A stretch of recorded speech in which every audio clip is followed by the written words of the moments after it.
Hi, everybody. Welcome to the Bad Guys podcast. I'm Jeff Goss. That's Jeff Rexroth. It's Thursday, February 8th. And yeah, man, we're just getting the podcast going again.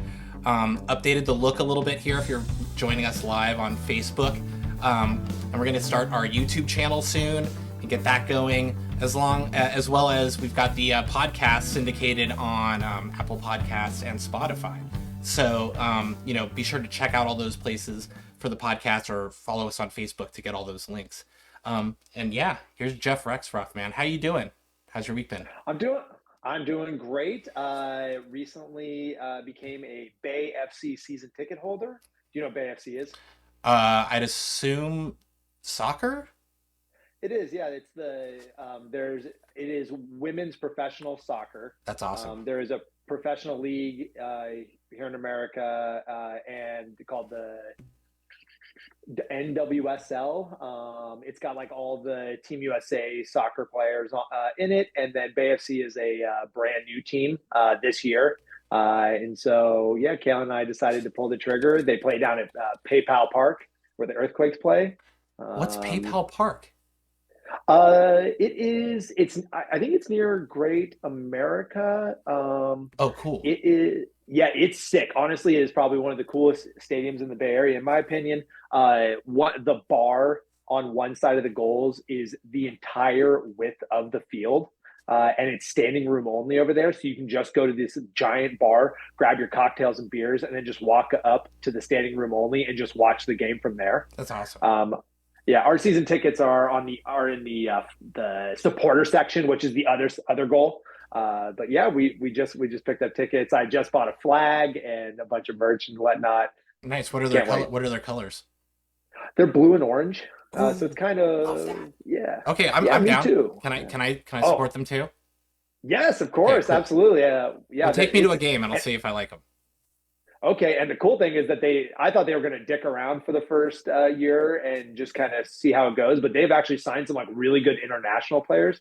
So there is a good chance this team's going to be very good. Oh, that's cool. Well, yeah. I mean, I like Yeah. watching soccer a lot. And I don't get a chance to do enough. And plus, like, I never get to go to really to other sporting events. Um, okay. Yeah. Sorry. I'm just getting Yeah. feedback from Leonard about the levels here, so I'm gonna just update it real Okay. quick. This Yeah. is what we're do. This is what happens when we do it live. So Yeah. this is cool. Yep. But yeah, what have you been up to? I haven't been up to much. I played a little bit of golf, tried to play a little bit of golf this weekend. I got blown around like crazy on Wednesday, um, trying to play Oyster Bay. But what have you been up to? Well, on Sunday, on that hurricane day, I did go out and play Chabot Park. I avoided getting hit by any branches. One did come like 2 feet from hitting me, and that was when I realized I should sprint through the rest of these holes and go home. But yeah, it was super fun. And then last night I went to something I had never heard of, and I am now finding out is pretty popular called the Moth. Have you've been to it Oh, or heard of it? I went a long time ago in San Francisco. It's been going on for years, right? I mean, it's one of the Whoa. OG Okay. podcasts, I think. Like it's like literally Okay. been going on for a really long time. But I haven't gone in a million years. But as I recall, it's like short stories or sort of like live storytelling. You've been there last night, so you'd know better.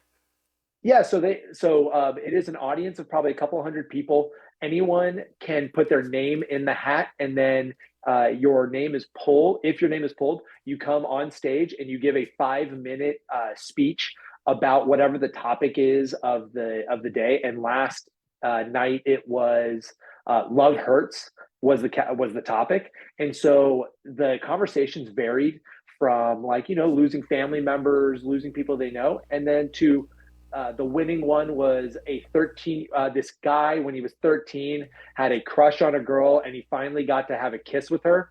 And the next day, he came to school, and the first thing that blurted out of his mouth was "I love you," and she said, "No thanks." And so that was what his 5 minute story was just about how he got rejected as a 13-year-old. It was so interesting. These people are. I thought it was going to be like me going on and I have no idea what I'm doing. But these people clearly had a speech ready. They had 5 minutes, pretty tight, and the stories were absolutely incredible. They were inspiring, were funny, Yeah, I had a great time. If Yeah. you ever have a chance to go to the Moth, anybody, please go out and check it out. It I is very I cool. think you were saying that it's they trade off between doing it in Berkeley and San Francisco. Yeah, that's what it seemed like. They have two sites, one in Berkeley, and it seems like today, the next month is in San Francisco. Then it goes back to Berkeley. And the cool thing, just to keep it frisbee related, the first person, because this is at random, the first person that went is this person named Sarah Griffin. She also goes by Surge, and she's like a very popular ultimate frisbee player. Oh, wow. And so when they said her name, I just turned to Cameron and I was like, "Is that Surge?" And she went up and she gave a beautiful story about moving from Seattle to San Francisco. And she's a teacher. And sadly, one of the students that she had left got into a car accident with a couple other students she had, and he passed away. Oh, So it was gut wrenching. Also, though, in the beginning, I was like, "Whoa, am I about to sit here for 2 hours and listen to people's like extremely dreadful stories?" I don't know if I'm ready for this. um, But it was but you it didn't. was Oh, you didn't know beautiful. that they were there. You just knew who they were and Yeah, went on a whim. That's awesome. yeah. No, yeah. A friend of ours had gone to a few and asked if we were interested. She knows that I love podcasts, Oh, that's great. hence the reason I'm here. So Yeah. yeah, no, it was Do you it was think amazing. I can't wait to go back. do you think that's something you could ever do? Get on stage and do that? Uh, I would definitely have to practice, but I do think I could do it. The one thing about the show that I will say is very interesting. I don't particularly like is that there are people in the audience that their job is to score your speech, and they're like very nice, but I don't know. I don't understand. Like, I say this very sad story, and then you're like, 7-3, and I'm like, oh man, I'm sorry that I sucked at this. There was something a little eerie about the fact that you are giving a score to someone's like personal speech and personal life. Yeah, but I think it's sort of about the absurdity of it, and yeah, but like, it's still, yeah. I mean, you have your own platform. Would you ever do something like that on our podcast? Bare your We'll soul. see. Okay, We'll see. we'll see. Yeah, so something else that came up was PDGA rules have been changed. So there's a few that of note that I just thought everyone should know about. So there's the clear path rule. Last year, it became where wherever your marker is, you can like lay on the ground, and whatever you can span out I and remember touch, that. Yeah. you can clear out. Well, they've changed that rule for this year because it did look ridiculous when a few pros laid on their stomach and then started doing snow angels on the ground to show how much space they could take. Now, you have an indefinite amount behind your lie that is in line with the basket. So if you have to have a run up, you can actually clear that space up 10, 15 feet, depending on how large your run up is. So I thought that was very interesting. And then also, when it like pace of play rules violations, it is no longer singular. It is on the card. So Oh, technically, an entire card can get punished with whatever that punishment is. But yeah, an entire card can get that punished, and I think that's really nice because you're not individualizing it, and it puts a little more pressure on the card to then not necessarily call out, but make sure the card is rolling yeah. and playing with pace, and you're counting your 3 minutes of lost disc time and stuff like that. Wow, I hadn't even. I'm sure as a TD you can understand that is probably a lot nicer for you. Yeah, I mean, it's always interesting because people aren't really going to give each other a hard time, and it for the most part you don't want to ever call out an individual because that's Right. seems reductive. And plus, as TDs, we're not watching a single card, especially like we're not watching like the third card of the AM ones or something like that. We're if we're cruising around anywhere, we're sort of looking at everything. So it really is up to the cards themselves to figure it out. And if it's sort of like, okay, other cards are complaining about this card, then I don't even have to care. Like, you figure out, somebody knows who's taking a minute and a half for every putt. Like, so you guys Right. figure it out. I hadn't heard Yeah. that one. I hadn't. So we'll have to post some. Let's post some links about this stuff on the Facebook Okay. page so that like Yeah. people can see it. I had reviewed a couple of them. The one that stuck out to me, obviously, that I had to implement and make sure it worked well was that everybody has to keep score in PDGA tournament rounds. So we had Yeah. the New Year's Classic, and so that was one of the things. It's just like, okay, everybody, we've got Wi-Fi here, so get on it here. And very few people took paper cards, and when they did, 3 other people on the card had the digital one, so we never even had to look at the paper card. As long as the number at the end adds up to the same thing, I don't care, you know. Yeah. So there's a lot of new rules, and we definitely, with tournament season starting again, it's good for everybody to just make sure that they're up to date with all that stuff. Yeah. We also have big announcements. Oyster Bay today launched our date for our membership drive. I'm calling it Oyster Fest. We are going to be changing it. It used to be in the past where we would do all weekend. You can play whenever you want. You just make a card and go out. Mm-hmm. One of the things that Oyster Bay has been missing is kind of that community aspect, because a lot of our events are like that. When we had the weekly, it was you can just go grab a group of people and go out and play. But the one thing that I'm really enjoying with the monthlies right now is that it seems like there's like 20 or 30 of the same people every month. And there is something really nice to being able to see those same people. So we are going to, this year on March 30th, we're going to have a shotgun start. We will have the disc golf scene up very soon, and attached to that, you will be able to purchase merchandise. So we are going to do another run of merchandise. It is going to have a different logo on it, and you will also be able to buy discs. We're right now looking into it with Infinite, so we can hopefully we can have multiple brands. I would love some MVP or some Discmania if we could get it. Mm-hmm. So Infinite's great. I mean, cool. their plastic's great. People love throwing them. When we did that for Kaleidoscope, that's mostly what people got. Like, we ended up with a lot of TSA stuff. So, and MVP is tough because you'd love to get it, but you look at the order form and it's empty. No one can get it. Yeah, no one can get it. Yeah, but that's awesome. I can't wait to see the new logo. Do we don't get a sneak preview here or anything like that? I mean, or I guess we're still finalizing it. Yeah, it's not 100% set, but one of the things that the image at Oyster Bay that we are leaning on is the red tail hawk that lives on hole 4. So we have just kind of reimagined the hawk. Last year it was kind of that geometric shaped hawk, and this year it is it's still shapy, but it just got a very cool feel to it. It's got a really cool look. The discs are going to look sweet. It's going to be sick. Also, on top of Oyster Fest, Luke Hammer, we have bought a Oyster Bay mini stamp, and so at Oyster Fest, you are going to be able to come out and bring your personal discs, and for a couple bucks, have an Oyster Bay mini stamp put onto your discs, whatever you would like. With this new logo? This is no, it's going to be the old geometric logo. We have not bought a new plate or anything like that. And we haven't even gotten to use the old one. So I personally love that. Honestly, I've even been thinking about getting it tattooed on me. That's how much I love it. So so we're going to have that as an option. We'll have some putting mini games going on while we're getting tags. Oh, also the cool thing about the shotgun is that you will get your tags on the day. Yeah. No waiting, no nothing. You will get your tag that day. And then if you can't make it that day, you get a tag, and then you get in the mix. So no big deal. Yep. I like that idea a lot.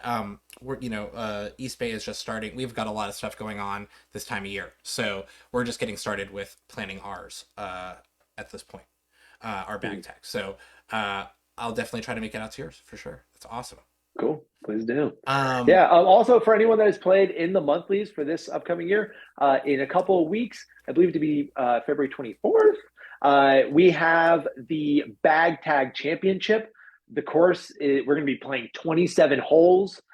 The course is going to be flagged, so there are going to be some long par 3s that are going to be turned into par 4s due to islands and peninsulas and fun stuff like that. If you came out to our championship tournament last year, you know a little bit what it's like. If you have not, I promise that this is going to be the hardest it has ever played. And I said this last year, and then Cody Kirkland went out and put a 17 down on it. That is rude. I don't like that, but it was nice to see where I could. You made it 27 holes, so he probably will get at least 17 down. At least, well, this year he didn't play in one monthly, so he's not invited this year. That is another thing that if you didn't play in any of the monthlies, this is an invite only tournament. So as a reward for coming to at least one of the monthlies, you are invited to go to come to this championship tournament. Go ahead. I believe I just snuck in. I think I did one. Yes, you did. And the coolest thing, in my opinion, is that for the most part, I believe in MPO, AM1, MA2, and MA3, top 8 players out of the tournament, uh, and maybe we will invite some. We are going to be doing a Champions League match play tournament. Okay. So you will be invited, just kind of like Devil Mountain does. You'll have 1 week to set up your matchup, which we'll give you. You need to figure out when you can play. You play, then if the winner goes on to the next week, and the next week until one weekend where we will then have the finals, and every division's finalists will come in and play the course match play style. Oh, that's awesome. Yeah. The division, are people going to be playing against their own division, or are you going to do it sort of like Yes. Duhan did it, where you do handicapped like number of holes or something like that? No, currently I think I'm going to keep it within the division. The one thing that's going to be a little mix up is that we don't have a lot of players in our age restricted. So I'm going to have to ask those players what division they would like to sneak in, and if I have to raise it from 8 to 10 or something like that, we'll figure it out. Yeah. Okay. I'm Cool. not super worried about that. That sounds awesome. Look forward to that as well. Yeah, I didn't realize how crazy you were going with the layout for the champion thing. And you said it's the 24th, so it's a Saturday. It is. Yes, correct. Okay, Yep. for some reason I had in my head that it was a Sunday, so I'm glad that we talked about it here because I'll definitely go. Saturday's usually when I can get off for the whole Sick. day, so I'll come out there. Yeah, I'll, Yeah. I'll sign up for that right now. Well, not right now, but soon. Yeah. Yep. Cool, awesome. What else we got going on locally? Oh man, well, this weekend is the best weekend ever because we have the 49ers in the Super Bowl ready to beat the Chiefs. We will see that Taylor Swift is going to go home crying to her $1 billion mansion, to her very handsome tight end boyfriend, and we're going to send them home packing to Kansas City, Missouri. Also, Berkeley Best Pairs Yeah, is this weekend. The actual important thing this weekend. yeah, but I mean, Berkeley Best Pairs. but we will be Yeah. watching the Super Bowl, of course. Yeah, Yep. first and foremost, go Niners. I'm glad I'm a Bay Area native, and I've been watching the Niners since the '80s, so always glad to see them in the in the Super Bowl. And I've watched the Super Bowl from the after party of Berkeley's Best Pairs probably like the last 2 or 3 years, and it's always been really fun. So yeah, Best Pairs is this weekend. We've got a couple spots left if anybody else wants to jump in. I think registration might end tomorrow night, or yeah, whatever. Registration is going to end soon because we're starting on Saturday. But we got some fun layouts, and it's just a really great way to experience Aquatic Park and hang out there all weekend. It should be a really beautiful weekend. The ground will be really kind of squishy and muddy, so wear good shoes and good socks. But it should be really fun. And then yeah, the party we have planned is open to everybody. So not just East Bay Disc Golf Club members or people that played in the tournament, but it'll be at Peter Sontag's place. All this information is on Facebook, so just check it out there.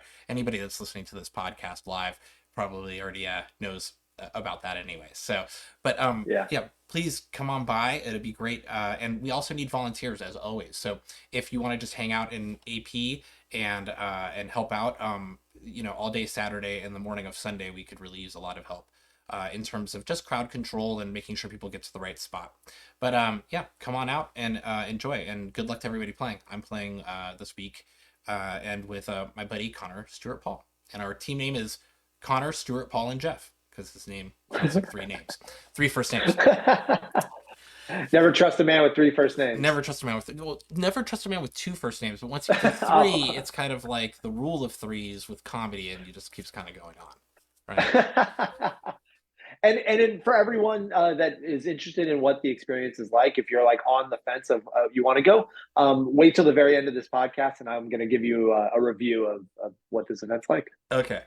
Um, Yeah. what do we have next? We need Super Bowl predictions. I need a winner and a score. A winner and a score. Okay. Well, obviously the Niners going to win, and I'm going to say that it's there.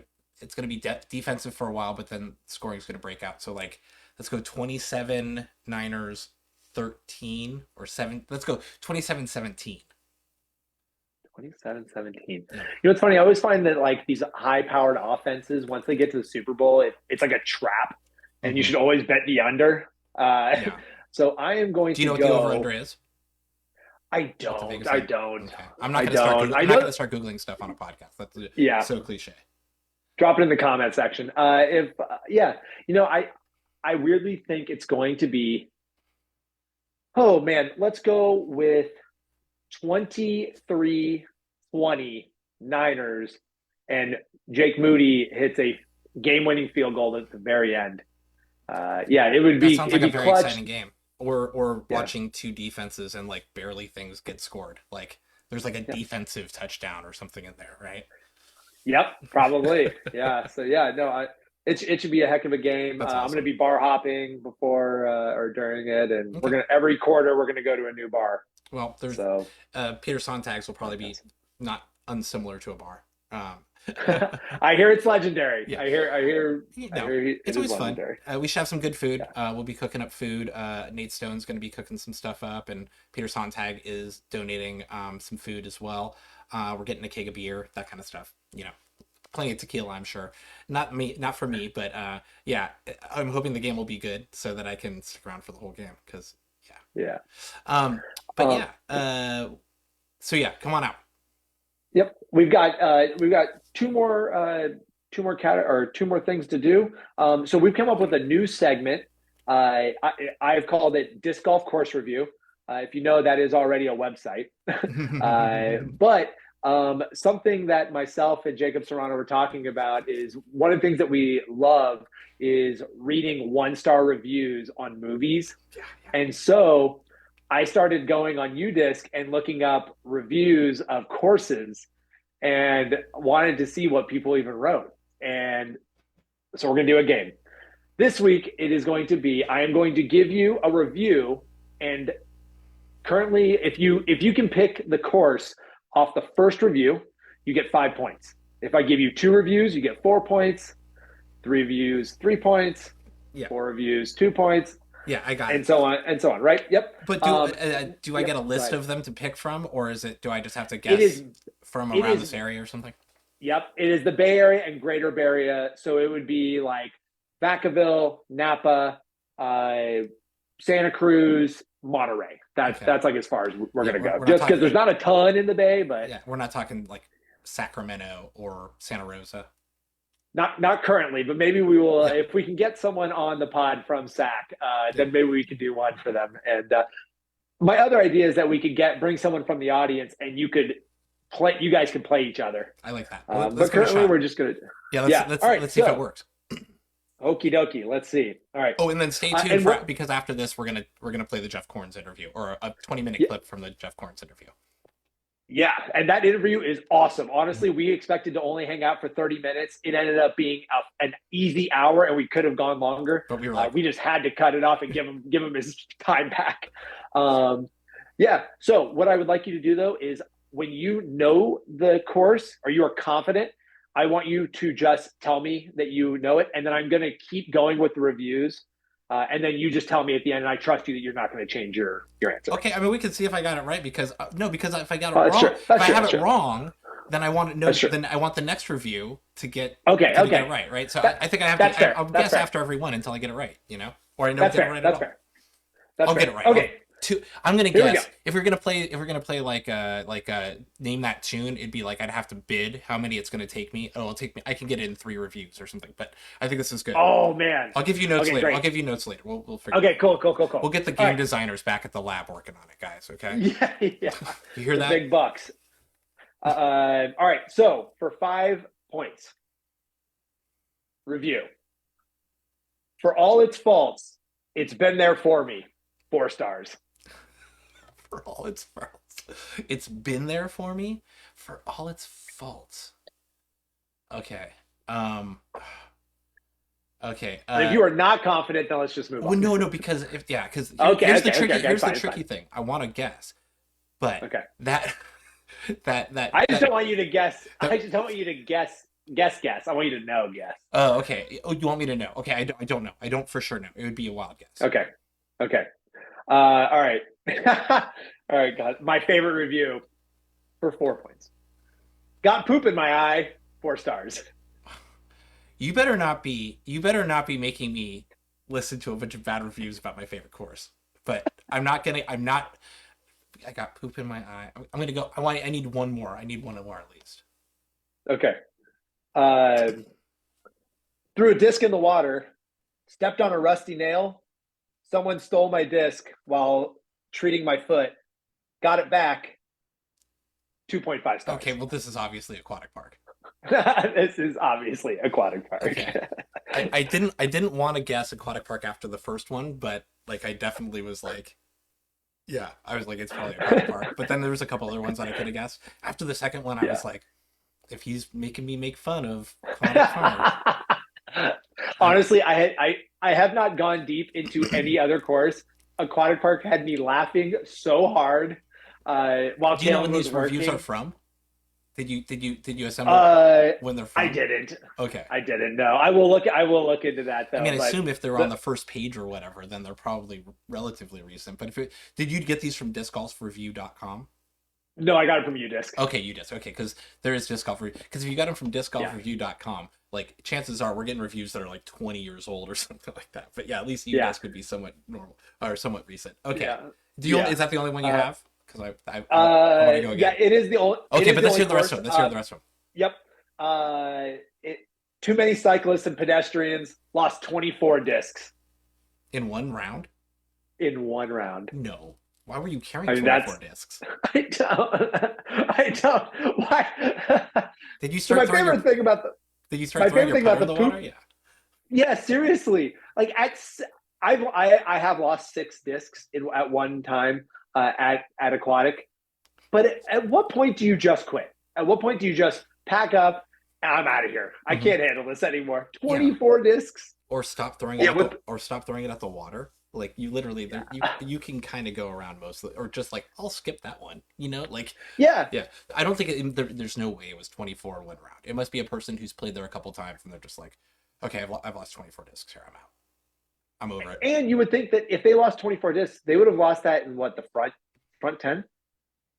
And you can still Front 9? you can still lose discs on the back 9 because all the reeds on the right side and all That's the true. mud. Like you get back there and you're like, well, it's probably there, but I really don't want to go there. Like so That's buy true. disc, like especially if you haven't Yeah. been there and know like what you're dealing with. Like if you know where to step, you know how to get. Oh, I can get that disc back, but that one is probably a lost cause. Whereas like a person will go bounding in, get mud foot, and just be like, "Fuck this, I'm out of here." So especially this time of year, it's rough. I mean, it's gonna be muddy. Yeah. Like I'm wearing Yep. my new Merrill tactical boots, which kind of look like tactical boots, but they're very waterproof and not very comfortable, but good enough for Yeah. disc golf. And for 1 point, I have no idea how this course is. I just had a couple pass me and set up a picnic 15 feet in front of the tee pad.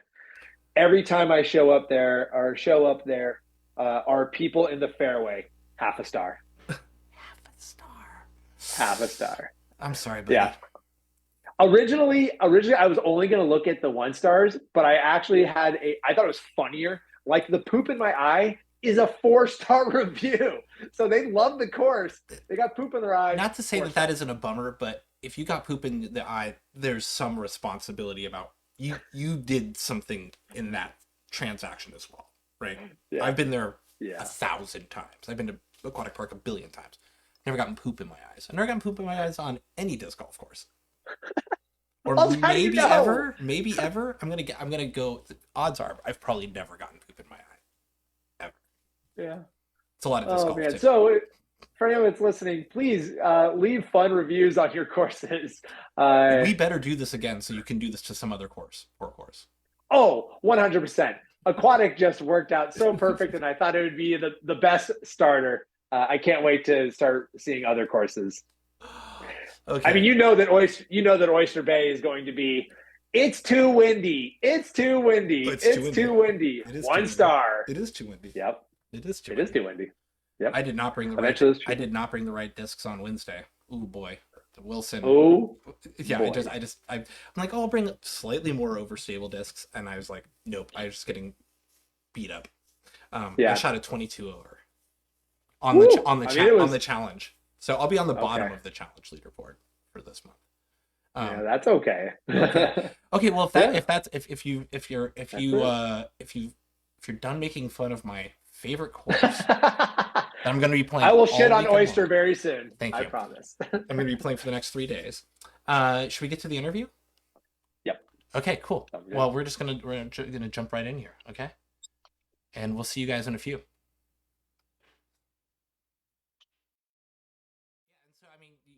road.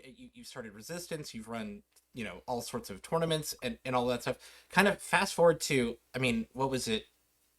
Just over a year ago that Paul like officially bought the property, right? That Yeah, Jeff's it's talking. probably about a year ago to like right about now. Yeah. They bought that property. And all They of a kind of sudden it's knew. like, and it needs to be redone, or yeah, I don't know, I imagine they have to do some work, and you guys are doing the inaugural one. So take us through how Paul kind of asked you to be a part of that, and then kind of what the last year has been like, even just getting to this point. Yeah, so I last year ran the Cascade Challenge. That was my second time running a disc golf pro tour event, and I It's had great. I had watched it. It good was beautiful. hopes. I'd love to hear it. I'm passionate about that event and that community. That community up there in Shelton, Washington is phenomenal. Yeah. They're so cool. They went like I never go in with the expectations that anyone volunteering their time is going to, do anything. If you're there and you want to help, like that's awesome. Those guys were insane. Like Yeah. I always try to tell them like I don't want to ask more of you, but like, what do you think of this idea? And they're like, that's no problem. We'll go do that right now. Like They're like ripping their shirts off and running into the woods, and you're like, what? for real. Like we did a walk through like briefly like the Sunday before the event with the assistant director of the Pro Tour, Phil Delone, and he was like, hey, here's some ideas for like future years. Maybe we can like carve out some of these areas of woods and create better spectating. And they're like, oh, okay, that's cool. I show up to the course like the next morning and they're like, hey, come look at the spectator areas that we just made yesterday, like per Phil's recommendation. And I was like, what? Like, okay, like go out there. And I'm like, dude, you guys like mowed down half a forest. Like, but this is perfect. Like, this is what they wanted. And like Phil shows up to the course and his mind's blown. Like those guys were insane. Yeah. So yeah, so So you run the Cascade. got into yeah, and then the Pro Tour had some plans. I would say they wanted to continue to push to have an Elite Series event in Washington. I'm not really entirely sure where that direction changed in the off season this year. Yeah. There's West a lot Coast of is moving definitely pieces not with the getting a Pro lot of love Tour. this year. Yeah. Amen to that for sure. So Yeah. I was a little disappointed. Kind of had some insight that was going to happen. Had talked to like tour director Jeff Spring and then also some other people on the Pro Tour, and they were kind of like, "Yeah, I don't really know what I was kind of like beating around the bush a little bit, but I'm like, hey, I'm planning on running this event. Like, let's coordinate it in the tour swing. Like, we'll figure it out. Blah blah blah, whatever." I had talked to Paul about it, and obviously I told him, I'm frustrated about this. Like, this is happening. But he said, well, I think I might have another opportunity that we can talk about. And he presented the idea of basically, he's like, hey, like originally we were looking at doing this in like April, I think, with the Pro Tour, but now some shuffling around with Champions Cup and when that's going to be. He's like, now they want us to kick the tour off in on the East Coast and in Florida. So he's like, you want to run a disc golf Pro Tour event? And I was like, sure. What are the dates? Tells me the dates. I'm like, awesome. 21 weeks from now. Like that's a little. Yeah. So when this was the middle of the summer, I'm guessing, probably. Oh no, this is like November. Oh, He November told me 20. this Yeah. probably. Oh Yeah, my this is like God. last November. Okay. So initially I was kind of like maybe October at like the latest, Yeah, but 21 weeks. It's got to be somewhere. Yeah, 4 or 5 months ish, right? So yeah, it was like 21 weeks to the event day. So I was kind of just like, all right, like this is stressful but in 2021 we filled in with a disc golf pro tour event still during like COVID time when the Beaver State Fling was canceled. We popped up an event and ran a disc golf pro tour silver series on 8 weeks notice. yeah, So we felt like we had a game plan. We had been through this before. We obviously like it was great to have 8 months to plan an event with Cascade Challenge, that we'd kind of gotten this down to a science, have a reliable staff that we were working with, that we should be able to just transfer this blueprint down to Florida and get everything done down there. So yeah, that's awesome. I mean, and how's the property looking down there? Have you had a chance to go out there at all yet? I've been out there twice during this off season, once in December, once in the very beginning of January. And I mean, the property's sick. I'd never been out there before those two visits. The elevation's crazy. Like the camera does not do it justice of what some of these hills look like. So I think that's going to be like fun for people to just see the disc fly, especially in person. There's gonna be a lot of times where it's like the disc is going to be in the air for like 3 to 4 seconds longer than like a normal shot would be, because it's just it's off the top of a cliff now. So that's fun. We carved out. I say I mean Paul Macbeth designed, and then the crew that has been helping Dylan Seaside at Cactus Rock, the Williams brothers. Those guys, another group of phenomenal human beings and great disc golf ambassadors. Those guys did some insane stuff. Moved earth, cut down trees, cleared fairways, built some stuff that I didn't even know was possible in a week. So it's going to look a little different than what we've seen on coverage before, for sure. Yeah, so there's two brand new holes that are completely from scratch, brand new. Um, and they're both pretty epic. Like they're both like kind of a similar style of like they tee off from like a cliff, like there's a valley of some kind or like a clearing in front of it, and then it goes back up onto another cliff. So like just like the terrain out there is crazy. Yeah. Like it's not like I feel like a lot of traditional disc golf courses, you're like you throw off a hill or something and then you walk down a hill. This is literally like you throw and then 20 feet in front of the tee pad, if that, it's straight like face drops down 30 plus feet sometimes. So you got to go all the way around and figure out how to get Yeah, down there's there like, and that's some of the things that they did out on the course is the like the walkouts that they carved. Like we have one new hole where we took this like pretty epic, I think it might have been a par four previously, but it's now going to definitely be a par five, where we brought it up onto a cliff that's like about a 40-foot cliff. And the landing zone is probably at least like 450 plus off the tee of where you'd like to land the disc. But we, again, when I say we, they carved a switchback trail up the side of a cliff because that's all that there was here was like a cliff, carved a switchback, and then went through the woods like 200 feet to get to this tee pad location. That's wild. That's wild. Like they were doing stuff on skid steers that I was just like sitting there watching. And I'm like, nope, I don't want to be around here. Like this is wild. It's that hard hat area all of a sudden. Absolutely. We've got some great like video clips of them working, our guys having fun while like being involved. Oh yeah, is there a social media that we can direct people there to see like how things are going there, or like yeah, I think it's just Olympus DGC on Instagram. Okay, well we'll make sure we get that information, that it's in the notes and everything like that. So yeah, just Olympus DGC on Instagram. They've posted a lot of cool clips and stuff of like throughout the construction process and some of the stuff they've done. That's awesome. While we were there, we like the parking lot's not completely finished in aspect of paving. It's still getting some stuff done there, but they've like dropped road base for like a 40,000 square foot parking lot area. So we should be able to have like 80 to 90 cars on site for the event. They just got a shed out there with like a pro shop, basically. Like a lot of things are coming together, and then there are long-term plans for that property. Stuff? No camping on site. There's not really enough property to do that. We have a local guy who's a disc golfer. He's about a mile and a half down the road, who's serving as our spectator parking lot. He's got a little 18-hole like small course on his property that he wants to host camping out there. So it's awesome that there's like people in the community that down there as well. Oh yeah, that's great. You know, the secondary economy. Go ahead, Jeff. Yeah, how do you sorry, Jeff, how do you like how are you managing all these people? And like is this already in motion as you're then being asked to head as TD, and you're just kind of like picking up with the circus that is this tournament that's already in motion? Not really. It was kind of all built from scratch to an extent of the aspect of like I assembled like the team that we put together for the event. Some of those people already have previous experience, like 3 guys that are all part of the Paul Macbeth Foundation team.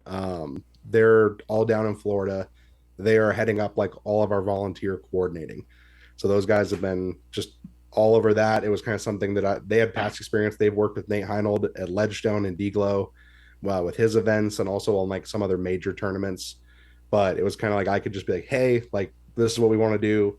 And then they were like, cool, we know what to do. We'll take it from here. And that was like a huge, item I could just pass off my list. And it's the kind of thing you got to do on the ground anyways, right? It's hard to do that from Oregon. Like, yeah, absolutely. And making sure that like that you're getting them the right thing, and whatever the custom is for the payout, payouts or, swag or whatever, you're like, okay, what do these guys need? You guys figure that out for us, right? Yeah. And we like put together, I think what's a pretty awesome, like volunteer plan. Like any day that like volunteers are there, they're going to get a shirt, they'll get lunch paid for. And then we broke it down into shifts, and every shift that they work, they'll get progressively like better and better, cooler discs that like Discraft is providing for the event. That's awesome. So it'll get to like start off on like some just cool event discs that are like limited edition discs, all the way up to like some LE Paul Macbeth releases that we have planned for the week and stuff like that they'll get access to for helping us. That's awesome. So that's like, that was super fun to like develop that with them. We hadn't really done anything quite like the disc payment kind of stuff or like offering merchandise for their time thing for Cascade Challenge. So it was cool to like work with them. They're like, yeah, this is kind of what Nate does at Ledgestone. What do you think here? And I was like, oh yeah, like we've got some product we can divvy up in these certain ways. Like let's get people set up with some cool stuff. So they were like, oh, awesome. Perfect. Like, I'm glad that we've already got like stuff in place for this. So like that was one thing. And then like I've got a good like core group that we run tournaments with here in Oregon. So my assistant TD, his name's Nick Walter. He was my assistant TD at Cascade Challenge. He's the man. He's like a guy on our me and Scott Weathers crew when it comes to running tournaments. So Nick was just like, yep, I'll take the time off of work. Like if you can just get me out there, you got like your assistant TD and scoring director will get all that taken care of. It's like that was easy. And then we had like other guys in our crew who were like, dude, I'm supposed to take time off of work. Like, how do I get out to Florida? I'm like, easy, perfect. We'll bring more people. Like we got an Airbnb down there with like 5 people in it right now that we got a local, like, the regional crew from here coming out there to do some work. So nice. So are they already out there? they are not. I will get out there next Monday. Okay. We're recording this on like January 31st, but this will come out right after you're probably getting there. Yeah. Yeah. So February 5th, I'll be on site starting to work on stuff. Olympus has just had their grand opening. I've been talking on the phone to Nick Carl, like the course manager, every day. He's been giving me updates on all the things that we're working on out there, trying to get ready for the event. But I'll get on site, got a lot of planning still to do. But everything's like just rolling in a really good way, and I feel super great about it. First I was like, taking the jump from like a Silver Series event to an Elite Series event is a good jump, but I feel like we put a great team together and everyone's like ready to do things. Yeah, I mean, and when you've got a course that's kind of being built for it right now, and like all these things are kind of coming together to really try to make it a success, like that's really good. I mean, it sounds like you are just getting so much help from everyone. And I mean, as a tournament director, all of us have run events, not at that scale for me, but like you really, when you get that symphony going of everybody really, doing their core competencies and hitting what they need to do, it's pretty awesome that you're like, oh my God, this is actually maybe it'll be fun. Like maybe it won't be anxiety ridden and crazy, right? Yeah, like I normally it's like just a lot of you just thinking of everything that's going wrong, but it's like if you do everything, like if you prep and plan everything ahead of time and get like all these boxes checked, like I said, the working doc, it's a wonderful piece of tool from the Pro Tour. Everything that is going to be, and again, it also this includes like if I have a staff that like is able to carry weight and do what they need to do, come tournament time, like me and like a couple other people, all we'll have to do is just what we just call damage control, where it's like, maybe something pops up on the course where like, oh, we need to go fix this and like, solve a situation, or like this happens, go do that. It becomes super minimal. That like, I remember the first time that I did this, I was literally like sitting in like the RV trailer that we had on site. And I'm just like sitting there and I'm just like, should I be doing something? Yeah, exactly. You're like, this Pro Tour event. Should I be doing something? And I'm like, I would just like keep walking around to people and ask like, hey, do you guys need help? You guys good? Like everything good? They're like, oh yeah, we got everything handled. Just driving the golf cart around, like going like, come on, who needs some help? Like legitimately. And it's just like, everyone's like, no, yeah, we're good. We got everything done. And I'm like, okay, cool. Well, if you need anything, like give me a call and just move on to the next group of people. But yeah, so what are you looking forward to, and what are you kind of like not scared but most anxious or don't want, you're like, oh God, I got to deal with this, like once you get on the ground, like it's the clock starts running, but like there's some real excitement and fun there, but also there's like, oh, I gotta go deal with this thing, or it's the thing that I need to make sure I nail perfectly that's keeping me up at night.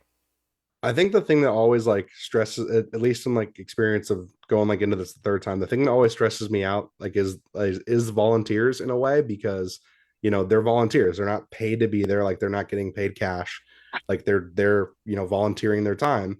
So it's always a chance that the person's like, oh sorry, like didn't really feel like it, the weather looked crappy, I'm not going to come out today, or they were just like, oh, got stuck in traffic, and like or they were just like, oh, I actually want to spectate today, so I just bought a general admission pass and I went spectating.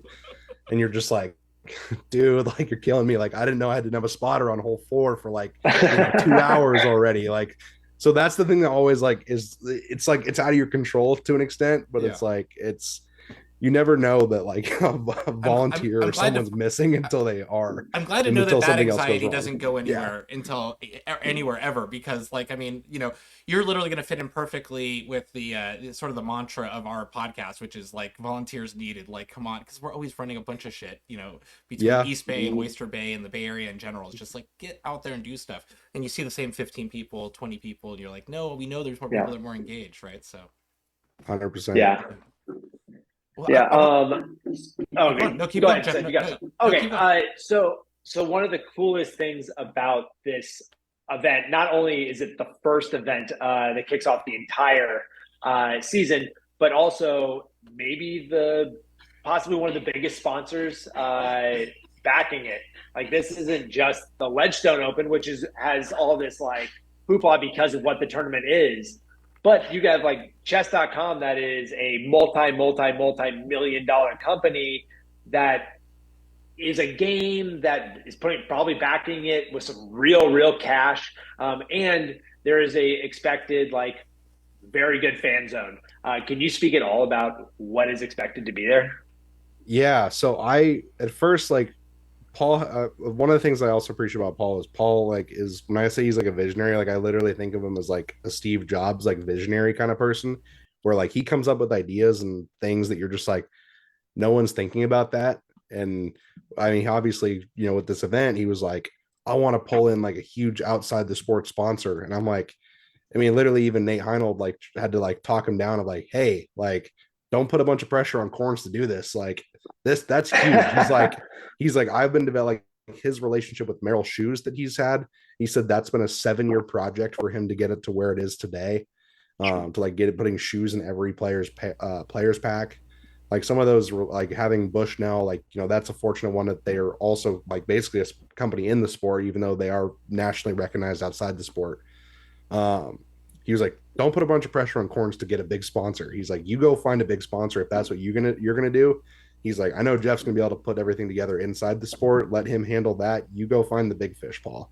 So it was kind of like a like crazy thing. Paul's not a like I say he's not a chess guy. He's now like kind of a chess guy and he understands like chess. But at first he was like, I don't really know much about chess. Like he's like, I know what the pieces are called and I don't really know how some of them move. But now it's gotten to the point where he's learned a lot more about it. But originally the CEO of chess.com is a disc golfer and a huge Paul McBeth fan. He reached out to Paul over the offseason, basically was like, hey, like we want to sponsor you, do a deal, something like that. What kind of partnership can we start? And Paul, like, he admittedly said, I don't know much about chess, but I have this event that I'm running. If you want to support something, I would rather you put that energy towards a disc golf event. And I think we can maybe bring more crossover between the two sports into that event than just me promoting chess.com. And their CEO was like ecstatic about that, jumped on it, was super excited. So that's great. We got some cool things in the works. Like there's going to be some high profile chess people. I can't like say names yet. We're still like, we have like an official announcement that we're planning to like, boost some ticket sales and kind of get some things rolling, but we'll like high profile chess celebrity that's going to be on site, as well as some other like chess grandmasters. So chess.com is also sending out like a 10-15 person staff. Wow. They're like staffing like this chess zone. So they want to have like disc golf pro tour players playing, like chess players playing fans. They do a bunch of live streaming on their platform, which I think is really cool. Like they'll just have people like literally basically on a phone streaming chess matches that you can go watch on like the chess.com app. So they want to do stuff like that from the course, cross promote on their platform of what disc golf is and what's going on at the event. They're doing a lot of really cool stuff. Are there any chess players in disc golf? There are some like really good players, and it's kind of like funny that it's coincidentally a lot of discraft players. I think like, so from what I've heard, Holland Handley might be like one of the best chess players like on the disc golf pro tour. I'm not super like knowledgeable with like the chess rating system. Yeah. But I've heard her like chess rating is like over 1700, I think, which That's is like good. That's very yeah. Good. So apparently she's like really good at chess. Aaron Gossage, I've heard, is also very good. Andrew Fish is a chess player. And then also like the assistant tour director, Phil Delone, he's a like big chess fan. And when he heard about this, he was like, I play chess.com every day. Like, what the heck? So this exciting. Is crazy. Yeah, seems like great for some great crossover, and it sounds like you guys some amazing things set up. I mean, it sounds like a convergence of a lot of really great things. I mean, obviously Paul McBeth and his new property, all the work you guys are doing there, you and your expertise and just bringing this playbook, working with the DGPT, and then chess.com, and really kind of reaching out to Paul and it sort of landing in your lap to put this all together. Are you guys looking like looking at a good prize purse, and you're getting very excited about like with the financials and how it's all working out now with having such a big name sponsor? Yeah, right now I know we're gonna have at least 50K added cash, which is pretty solid. That's great. Obviously like there's some events like Ledgestone's massive. They do an insane amount, and then like some of the other DGPT playoff events are huge, but You didn't want to run we're 25 AM tournaments? no too many. But some of the stuff, like I don't think people realize like how much Nate Heinold does during that week of Ledgestone and like everything that's going on. Like 2,200 players are playing the non-disc golf pro tour side of the event. I know, it's crazy. Like that fills up like 12 Whoa. to 13 courses, It's which also like then down to put pool into Z or whatever, you know, it's yeah, like, but like then you put into Whoa. perspective of like, whoa, wait, there's 13, like 18 whole courses in this like hour driving distance radius that like people can go play all of these properties. yeah. Like Peoria, Illinois, like when people talk about like disc golf, like metro, like crazy areas, Yeah. like Peoria, Illinois is getting absolutely slept on for like where, like, Yeah. you know, for how much disc golf there is there. Yeah, it's like, I mean, 'Cause there's- Austin's great and you know, and Charlotte's great, but it's like that's got to Yeah, be no, insane. like, those two cities both incredible disc golf cities, but like no one ever just talks about like Peoria, Illinois, like what's like it probably does get on some lists somewhere, but it's like how many places? I mean, I don't even think in the Bay Area there's, Oh, you know, no, you no. can take anywhere. I can't, and where I'm at in Oregon, I don't think if you go even up to like Portland, Oregon, if you pick a spot, like you're going to hit like 13, 18 hole courses. that Like, you could huge. run tournaments on concurrently. Yeah, exactly. Yeah. That's nuts. But I mean, I'm really glad to hear that you guys are really being able to bring in the good sponsorships, do added cash. You know, it sounds like you guys are doing great by the volunteers, and you guys have so much support in what's going on in the course. I mean, you know, I'm really excited. I mean, obviously everybody's excited about seeing disc golf come back and seeing what's going to happen. And so like it'll be really awesome to see something really fresh on the pro tour right away, you know? So obviously we can talk a lot more about what's happening with the West Coast, but we could say that for another podcast after you get done with the opening on the East Coast. Then we'll get you back on and talk about what's happening on the West Coast. Down. For sure. Jeff, do you have to run anything a part of the All-Star event that happens the week prior? Because it's on the same course. Kind of. So Yeah. Paul brought to me originally, like, he's like, hey, I think we're looking to move All-Star weekend to the property as well the weekend before. And I was like, oh boy, like that means we're gonna have I'm gonna have more work to do because like it's got to be tournament ready a week earlier. Yes, that for one, which like everything got really stalled that when they went through their lawsuit. Like the plans, I know that they've talked about it online. They're like they want to build a country club experience at that property eventually. Like they have a clubhouse that they have designs for that they're working on, and that place is going to be pretty epic. Come like you know, fruition of everything. Sure. They are, you know, this clubhouse might have been done right now before the disc golf pro tour event if things didn't get delayed last year. Obviously it's like we just, you know, stuck through everything or keep pushing forward on the course, but I can't wait to like, I mean, I think we're starting in like a huge spot, and I like absolutely think that it is doable to come back year 2 and go so much farther and to present like such a better experience even year 2. So that's the awesome. Pro Tour seems invested in starting here and this being a potential future spot. So I think we'll see more, but when it comes to the All-Star weekend, I knew that it was going to happen, that I was going to get roped into more things. I prepared for it. I didn't necessarily want it, but like always it's fun to do. So it's like, I get pleasure out of it. That's going to be a fun weekend as well. Yeah. We got some cool things on the course planned for that as well. And we're back. If you want to hear the rest of that podcast, that rest of that interview, we'll put that up on our YouTube channel in the next week or so. And yeah, I just want to thank everybody for listening tonight. I want to thank Jeff Korns for coming on the podcast. Check out the chess.com Open. Obviously, we're all going to be watching it because it's opening the DGPT tour. But it's he is just a delightful guy. We talk for an hour. We'll have a full interview up for it. I want to just remind everybody that we're going to be syndicating this on Apple Podcasts and Spotify and Google Podcasts and wherever you find your podcasts, as well as YouTube. So look for us and follow us on Facebook right now to get all of where we're going to be posting and you know, putting more content up. So without further ado, I give you Jeff Rexroth. Love hurts. 363 days ago, I almost broke up with my best friend, the love of my life. Yes, it was over disc golf. Berkeley best pairs will do that to you.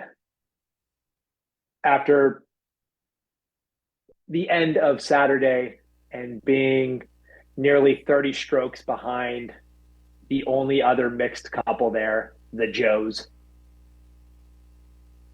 there was a little love lost between us. Didn't know disc golf could do that to you, but we are that competitive. We went home. We didn't have a great day. We lost a couple of discs in aquatic. We didn't know if we even wanted to come back the next day. But of course we're going to. Because honestly, we got to hang out with two of the coolest people in the world, the Joes. The brightest, the silliest, the funnest. And though they kicked our ass, it was the funnest ass kicking I had ever had. Minus the slight depression and hatred for each other for me and my teammate. And the next morning, we had another 18 to go. Bright spot is we get to play with the Joes. But only Joe's girlfriend was there. We waited and all right, we finally went to our holes. But still only Joe A. She had some bad news for us. That the night prior, Joe Kessler had stayed up all night with his cat, and his cat wasn't doing so good. And in the morning, Joe took his cat into the vet and had to have the hard conversation of putting his cat down. Joe A told us this story, and in that moment, fuck disc golf. Fuck the competition. We weren't catching up anyway, and that didn't even go through our heads. All we wanted to do was to be there for Joe Kessler and Joe A because they're our friends. And life sucks. And I just wanted to give that guy the biggest hug. Well, he did end up putting his cat down that morning. And all of a sudden, he was ready for a distraction. He was ready for some love. So he came to the course. We were a few holes in. He caught up to us. And he gave his partner the warmest, most loving hug I've ever seen. In that moment, I realized that I had spent an entire day worrying, being upset over absolutely nothing. Because in that moment, right then and there, I realized that what we were doing, the experience that we got to have together, is everything I'm here for. It's the reason why I play. It's the reason why I give back. It's these moments, these times. We played the rest of that course, and we had a great time. We had jokes, we had laughs, and we had love. We walked away at the end of that day being a stronger couple, loving each other even more. And I just want to always remember that I don't golf because of the sport. I golf because of the people, and I golf because of our experience. I love you guys. Thanks, Jeff. That was awesome.